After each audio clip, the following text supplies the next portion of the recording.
Greetings, everyone. Corey here.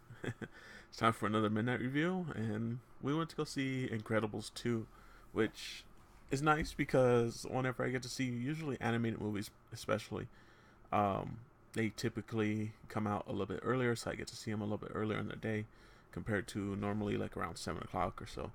So it was nice seeing a movie, about 5 o'clock, especially get out of this heat because Southern California is starting to get hot again. Well, to be expected from the summer. But yeah, man, it was a really good movie. I gotta say it was interesting because it took me a little while to get used to it because uh, I mean, Incredibles one came out what, 13 years ago, 14 years ago, something like that, and computer graphics in movies, especially, I mean, they have upgraded quite a bit, and it was interesting. I mean, it threw me off a little because they're trying to keep the original, look of them, which for the time was kind of a limitation, kind of not. But yeah, they keep the original look. They do update them a little bit, a couple more wrinkles, the skin a little bit more, human-like.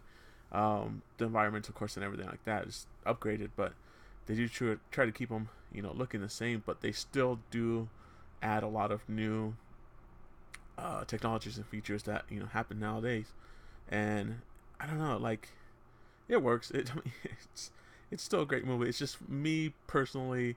It took me a minute or so. It took me a little while to get actually used to it, and then once I got used to it, then it was pretty great. I mean, the expressions are a little bit more realistic compared to before.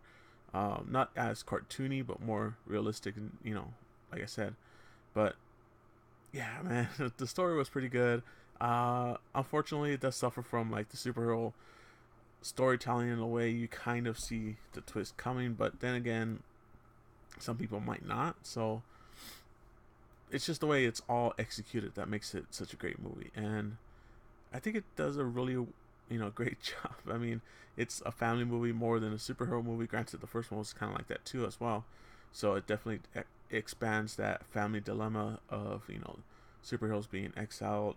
Not, well, I guess banned more than exiled, because they still do live among people. But yeah, it's just it's nice seeing that extension. It's nice seeing that this movie literally picks up right after Incredibles 1, starting off with the Underminer, and it's pretty cool. A lot of the scenes, the way that they fight, so they've added a lot more interesting things, especially with Elastic Girl, because she's the one that gets picked to be the new face of the superheroes to try to get the ban off. And I gotta say, man, like it was cool seeing her in action before. This time she's headlining the movie, and you get to see what she could really do, and it's really impressive what they thought of to show off her abilities, and it's pretty cool. It's I gotta say it's pretty badass. All the original voice actors are back.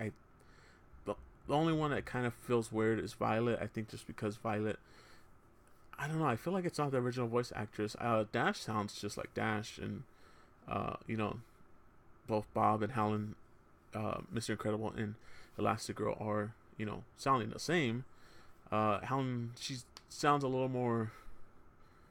They kind of lost the thing is they lost like their odd unique sound to their voice, where Violet sounded more like, if you've seen like Titans, she sounded more like Raven, where she has this very like kind of grown to the voice, and Helen kind of has that too, but not as bad.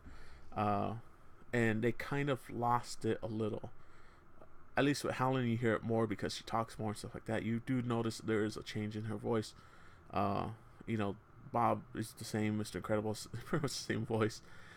Um, Everyone else does a great job as well. Samuel Jackson, of course, is back as Frozone, which he the same. I think he sounded the same for the last like 30 years. So there's no changing there. But yeah, Violet and Helen have the two voices that kind of sound a little off. But they still work. Everything still works really well. The whole situation with Jack and his powers is great. Uh, that's probably the most laughs you'll have in the movie. What else? music actually fit it very well. It's all pretty much original music stuff. They don't. I don't think they really used any kind of They didn't use any copyright for what I can remember. All the original music is great. It's interesting seeing their world, which is kind of like 1950s, 60s, you know, Superman Metropolis, comic era growing up, which it's pretty cool to see, the technology kind of evolve again, and that's the whole issue.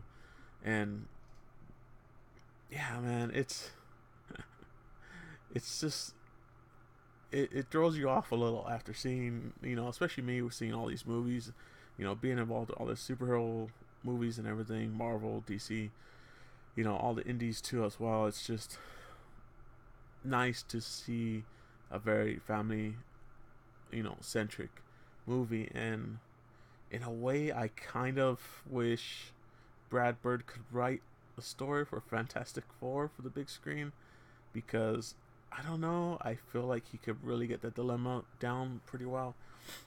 Yeah, so overall, it's a great movie.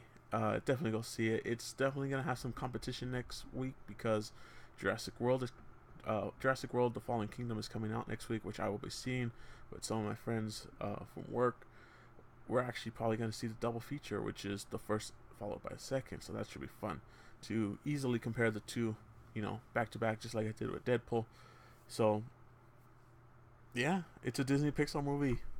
Everyone's going to see it that has a kid, so, and all the people that have seen the first one are going to go see it, like myself. So, till next time, guys. Later.